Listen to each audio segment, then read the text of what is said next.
শুনে রেখে দাও, আজকে ভারতবর্ষের বুকে একজন নাম করা ব্যক্তি মোহন ভাগবত নাম আরএসএস এর প্রধান, সে বক্তব্য দিচ্ছে ভারত হলো একটা হিন্দু রাষ্ট্র।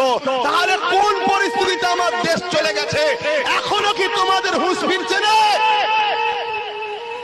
তোমাদের হয়ে চিল্লাবো আমরা, আর কাল আমাদেরকে ধরে জেলে ভরে রেখে দেবে। তোমাদের হয়ে আগামী দিন কেউ কথা বলার আর থাকবে না। তাই সময় থাকতে থাকতে জাগো।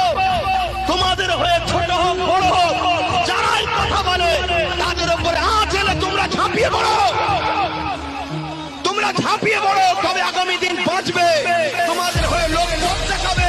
না হয় ওই যে বলে না, ভাই বলছিল অনেক সংগঠন বা অনেক মুসলিম নেতারা একটু লোক যেই হয় বিভিন্ন দলের কাছে বিক্রি হয়ে যায়।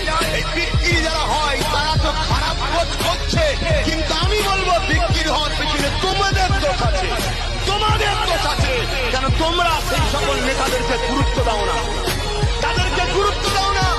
তারা তোমাদের হয়ে চিল্লে মরে, তারা রাত্রিরে বিপদ আপদে মরে, তোমরা তাদের পাশে না দাঁড়িয়ে ওই সেকুলারের নামে ভণ্ড গাদ্দার বেঈমানগুলোর পিছনে তোমরা ছুটে বেড়াও।